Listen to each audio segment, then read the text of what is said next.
નમસ્કાર ગુજરાત, આજના મુખ્ય સમાચારો ઉપર નજર કરીએ એ પહેલા ચેનલ ઉપર નવા છો તો ચેનલને સબસ્ક્રાઇબ કરી દેજો। સૌથી પહેલા મિત્રો અત્યારના તાજા અને નવા હવામાન સમાચાર ઉપર નજર કરીએ તો ગુજરાતના જાણીતા હવામાન નિષ્ણાત અંબાલાલ પટેલે ફરી એકવાર ગુજરાતના હવામાનને લઈને ચિંતાજનક આગાહી વ્યક્ત કરી છે। જી હા દર્શક મિત્રો, અંબાલાલ પટેલના જણાવ્યા અનુસાર આગામી 22મી ફેબ્રુઆરી બાદ રાજ્યના વાતાવરણમાં મોટો પલટો આવવાની પૂરેપૂરી શક્યતા છે। ઉત્તર ભારતમાં સક્રિય થનારા પશ્ચિમી વિક્ષેપના કારણે ગુજરાતના જુદા જુદા ભાગોમાં કમોસમી વરસાદ અથવા માવઠાનું સંકટ ટોળાઈ શકે છે। આ ફેરફારના કારણે ખેડૂતોમાં ચિંતાનું મોજું ફરી વળ્યું છે। અંબાલાલ પટેલના જણાવ્યા અનુસાર આ કમોસમી વરસાદની સૌથી વધુ અસર સૌરાષ્ટ્ર ઉત્તર ગુજરાતમાં જોવા મળશે। ખાસ કરીને વાદળછાયા વાતાવરણ વચ્ચે છૂટા છવાયા વરસાદી ઝાપટા પડવાની પણ સંભાવના છે। દક્ષિણ ગુજરાતના વલસાડ અને નવસારી જેવા જિલ્લાઓમાં કમોસમી વરસાદી માહોલ જોવા મળશે, જેની સીધી અસર ખેડૂતોના રવિ પાક પર પડી શકે છે। મિત્રો, ત્યાં પછીના સમાચાર ઉપર નજર કરીએ તો ગુજરાતના લોકો માટે સૌથી મહત્વના સમાચાર। હવે રાશન કાર્ડની જગ્યાએ ડિજિટલ કાર્ડ અને અનાજ એટીએમથી વિતરણ શરૂ થશે। ગૃહમંત્રી અમિત શાહે 15 ફેબ્રુઆરીના રોજ ગાંધીનગરના મહાત્મા મંદિર ખાતે આ પ્રોજેક્ટનો શુભારંભ કર્યો છે। ગેરરીતિ રોકવા માટે આ પગલું લેવામાં આવ્યું છે। અમદાવાદના સાબરમતી વિસ્તારમાં પ્રથમ અનાજ એટીએમ શરૂ થઈ ગયું છે। પુરવઠા વિભાગના અધિક મુખ્ય સચિવે જણાવ્યું કે વેન્ડિંગ મશીનમાંથી 1 કિલોગ્રામના પેકમાં અનાજ રાશન કાર્ડ ધારકોને મળશે। સાથે સાથે મિત્રો, બીજા એક રાશન કાર્ડને લઈને સૌથી મહત્વના સમાચાર સામે આવી રહ્યા છે। જો તમારી પાસે રાશન કાર્ડ છે તો આ સમાચાર તમારા માટે ખૂબ જ મહત્વપૂર્ણ છે। આપને જણાવી દઈએ તો સરકારે રાષ્ટ્રીય ખાદ્ય સુરક્ષા કાયદા હેઠળ રાશન મેળવતા તમામ કાર્ડ ધારકો માટે કેવાયસી કરાવવું ફરજિયાત બનાવ્યું છે। ખાદ્ય અને ગ્રાહક સુરક્ષા વિભાગના નિર્દેશ મુજબ જો લાભાર્થીઓ 28 ફેબ્રુઆરી સુધીમાં પોતાનું કેવાયસી પૂર્ણ નહીં કરાવે તો તેમને મળતું મફત રાશન બંધ થઈ શકે છે। એટલે કે 28 ફેબ્રુઆરી સુધી જો તમે તમારા રાશન કાર્ડના કેવાયસીનું કામ પૂર્ણ નહીં કરો તો તમને સરકાર તરફથી મળતું ફ્રી રેશન મળવાનું બંધ થઈ જશે। મિત્રો, ત્યાં પછીના સમાચાર ઉપર નજર કરીએ તો ગુજરાત સરકારનો ઐતિહાસિક નિર્ણય ગુજરાતના નાગરિકો અને ખાસ કરીને વાલીઓ માટે રાહતના સમાચાર સામે આવ્યા છે। ગુજરાતના મુખ્યમંત્રી ભૂપેન્દ્ર પટેલના નેતૃત્વમાં મળેલી કેબિનેટ બેઠકમાં ડિજિટલ ગુજરાત તરફ એક મોટું કદમ ઉઠાવવામાં આવ્યું છે। આગામી 1 એપ્રિલથી આવક અને જાતિના દાખલા સહિતના 18 મહત્વના પ્રમાણપત્રો મેળવવાની પ્રક્રિયા સંપૂર્ણપણે ફેસલેસ એટલે કે ઓનલાઈન કરી દેવામાં આવશે। મિત્રો, ત્યાં પછીના સમાચાર ઉપર નજર કરીએ તો પીએમ મોદીએ લીધા છે 4 ઐતિહાસિક નિર્ણયો। પીએમ મોદીએ ભારતના નવા પીએમઓ બિલ્ડિંગ સેવા તીર્થનું ઉદ્ઘાટન કર્યું હતું। કાર્યભાર સંભાળતાની સાથે પીએમ મોદીએ જનહિતમાં 4 ઐતિહાસિક નિર્ણયો લીધા છે। હવે માર્ગ અકસ્માત પીડિતોને પીએમ રાહત યોજના હેઠળ 1.5 લાખ રૂપિયા સુધીની કેશલેસ સારવાર મળશે। સરકારે માર્ચ 2029 સુધીમાં 6 કરોડ લખપતિ દીદી બનાવવાનું લક્ષ્ય રાખ્યું છે। ખેડૂતો માટે ફંડમાં વધારો કરીને 2 લાખ કરોડ અને સ્ટાર્ટઅપ માટે 10,000 કરોડ રૂપિયા મંજૂર કર્યા છે। તો કે ભારત દેશના વડાપ્રધાન પીએમ મોદીએ સમગ્ર ભારત દેશવાસીઓ માટે 4 ઐતિહાસિક નિર્ણયો લીધા છે। મિત્રો, ત્યાં પછીના સમાચાર ઉપર નજર કરીએ તો શું હોળી પહેલા ખેડૂતોના ખાતામાં જમા થશે ₹2000નો 22મો હપ્તો? સૌથી મોટા સમાચાર સામે આવ્યા। પીએમ કિસાન સન્માન નિધિ યોજના હેઠળ ખેડૂતોને વાર્ષિક 6,000 રૂપિયાના 3 હપ્તા મળે છે। જ્યારે ખેડૂતોના ખાતામાં 21મો હપ્તો નવેમ્બર 2025માં ખેડૂતોના ખાતામાં 21મો હપ્તો જમા થયો હતો અને હવે ખેડૂતો 22મા હપ્તાની આતુરતાપૂર્વક રાહ જોઈને બેઠા છે। 22મો હપ્તો હોળી પહેલા આવવાની અપેક્ષા છે। હપ્તાનો લાભ લેવા માટે ખેડૂતોએ સૌથી પહેલા કેવાયસી પૂર્ણ કરવું પડશે। પ્રધાનમંત્રી કિસાન સન્માન નિધિ યોજના અંતર્ગત દર વર્ષે દેશભરના લાખો ખેડૂતોને નાણાકીય સહાય પૂરી પાડવામાં આવે છે। આ યોજના હેઠળ ખેડૂતોને વાર્ષિક 6,000 રૂપિયા મળે છે, એ પણ 3 સમાન હપ્તામાં મળે છે. કૃષિ મંત્રાલયે 22મા હપ્તા માટેની તૈયારીઓ લગભગ પૂર્ણ કરી દીધી હોય તેવા અહેવાલો છે, પરંતુ ખેડૂતોના ખાતામાં 2,000 રૂપિયા ટ્રાન્સફર કરવા માટેની જરૂરી વ્યવસ્થા પૂર્ણ થઈ ગઈ છે.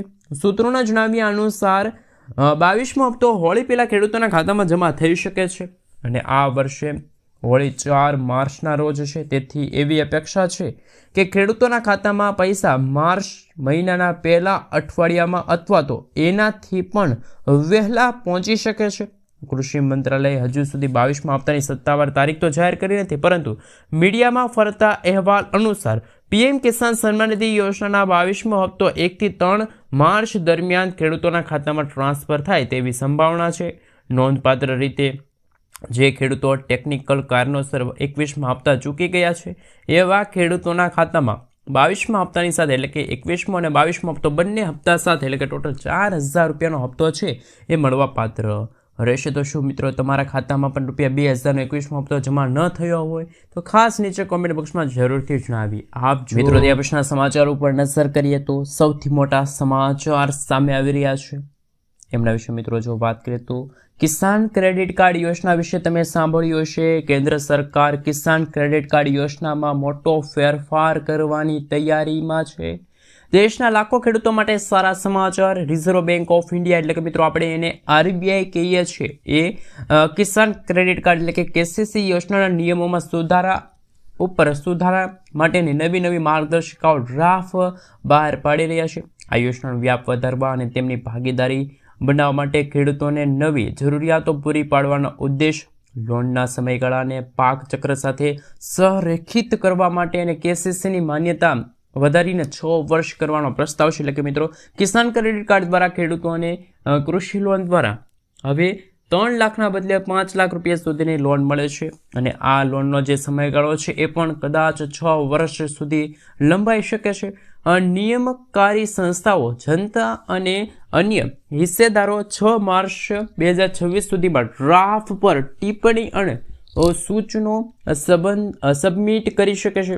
Reserve bank of India KCC loan મંજૂરી અને ચૂકવણીના સમયપત્રમાં એકરૂપતા લાવવા માટે પાકની મોસમનું પ્રમાણીકરણ કરવાનો પણ પ્રસ્તાવ મૂકી શકે છે. આ ટૂંકા ગાળાના પાકને 12 મહિનાના ચક્ર અને લાંબા ગાળાના પાક માટે 18 મહિનાના ચક્ર તરીકે વ્યાખ્યાયિત કરશે.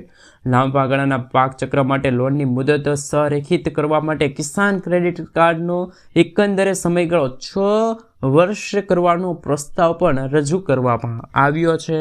મિત્રો ત્યાં પછીના સમાચાર ઉપર નજર કરીએ તો સૌથી મોટા સમાચાર સામે આવી રહ્યા છે. ખેડૂતોની લોન માફી, મોટી જાહેરાત જાણી લેજો. દેવા માફી અંગે મોટી જાહેરાત જોઈ લેજો. પંજાબમાં કોંગ્રેસ નેતા સુખપાલસિંહ ખેરાએ વડાપ્રધાનને પત્ર લખ્યો. PM મોદીને પત્ર લખ્યો અને ખેડૂતો વિશેષ રાહત પેકેજ અને દેવા માફી માંગ કરી, કારણ કે અનેક ખેડૂતો આર્થિક તણાવમાં છે અને તે ખેડૂતોને તરત રાહત આપવાની જરૂર છે. શું મિત્રો ખરેખર ગુજરાતના ખેડૂતોને પણ હવે રાહત મળવી જોઈએ? શું ગુજરાતના ખેડૂતોની પણ પાક ધિરાણ લોન છે, ખેડૂતોના દેવા છે, ખેડૂતોની બેંક લોન છે એ માફ થવી જોઈએ? હા કે ના નીચે કોમેન્ટ બોક્સમાં જરૂરથી જણાવી આપજો.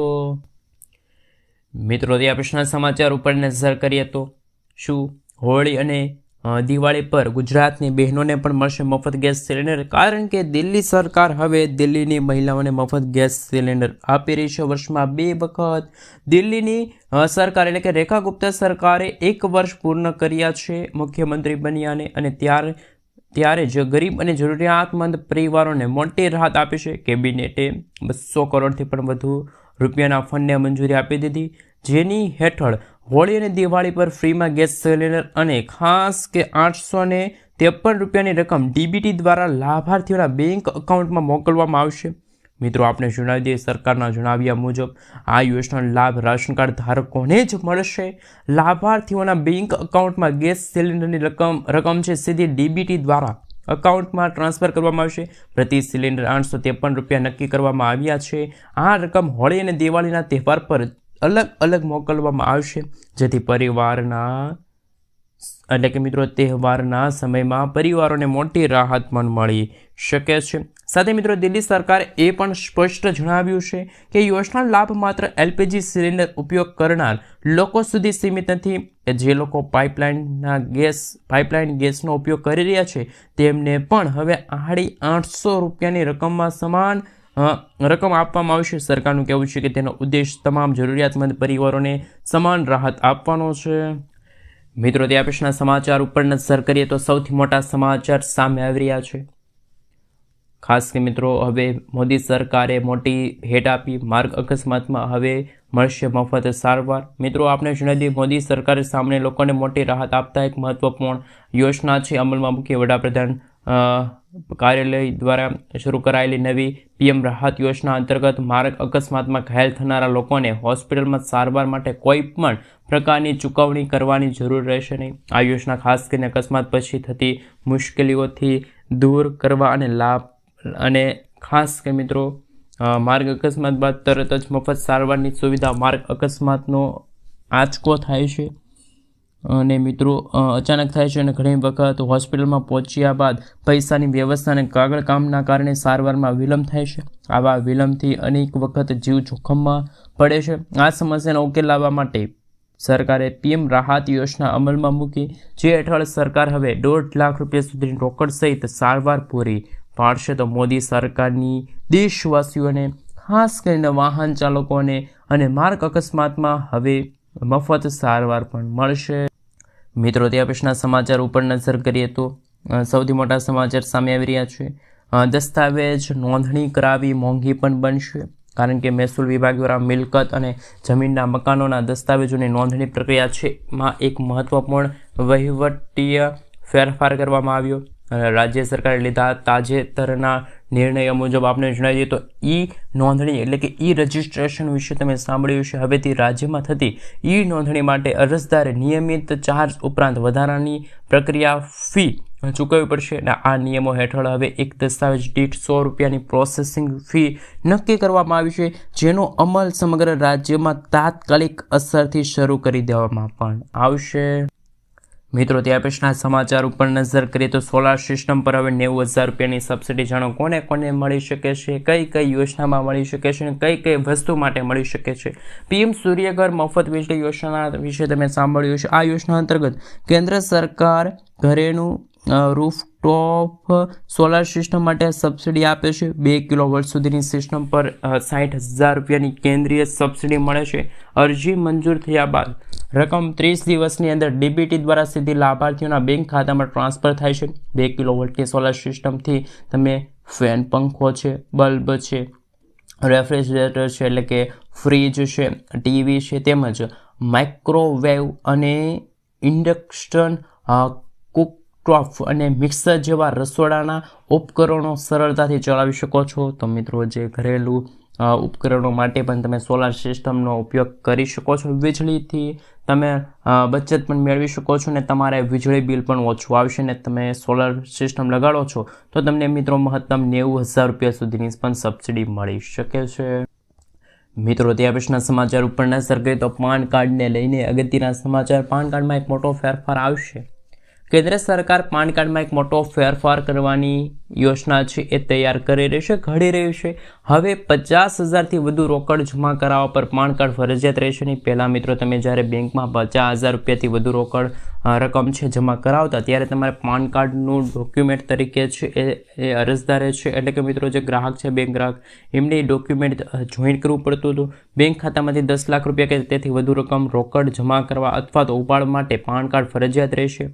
એટલે કે તમે મિત્રો મોટી રકમ છે 10 લાખથી વધુ કે પૈસા ઉપાડવા કે જમા કરવા માટે તમારે પાન કાર્ડ ફરજિયાત છે. 5 લાખથી ઓછી કિંમતના વાહન ખરીદવા માટે પાન કાર્ડ ફરજિયાત રહેશે નહીં. જ્યારે તમે 20 લાખથી ઓછી કિંમતના રિયલ એસ્ટેટ વાહનો માટે પાન કાર્ડ ફરજિયાત રહેશે નહીં. આ નવા નિયમો છે 1 એપ્રિલ એટલે કે મિત્રો અંદાજિત 1.5 મહિના પછી આ નવા નિયમો છે એ પાન કાર્ડને લઈને લાગુ થશે. તો ખાસ પાન કાર્ડ ધારકો માટે આ સમાચાર ખૂબ જ મહત્વના સાબિત થઈ શકે છે. મિત્રો ત્યાં પછીના સમાચાર ઉપર નજર કરીએ તો આયુષ્યમાન કાર્ડ ધારકો માટે અગત્યના સમાચાર. આયુષ્યમાન ભારત યોજના વિશે તમે સાંભળ્યું છે. આ યોજના હેઠળ વાર્ષિક 5 લાખ સુધીની મફત સારવાર મળશે, પરંતુ ઘણા લાભાર્થીઓને ખબર નથી હોતી કે હોસ્પિટલમાં તમે hospitals.pmj.government.in વેબસાઇટ પર જઈને રાજ્ય છે, જિલ્લો છે, હોસ્પિટલનો પ્રકાર પસંદ કરીને લિસ્ટ ચેક કરી શકો છો. આ ઉપરાંત આયુષ્યમાન એપ અથવા તો 14555 હેલ્પલાઇન નંબર દ્વારા પણ ઘણી બધી માહિતી છે એ મેળવી શકો છો. હોસ્પિટલમાં જતા પહેલાં લિસ્ટ ચેક કરવાથી પૈસા અને સમયનો પણ બચાવ થાય છે. તો આયુષ્યમાન કાર્ડ ધારકો માટે આ પણ ખૂબ જ મહત્વના સમાચાર સામે આવી રહ્યા છે.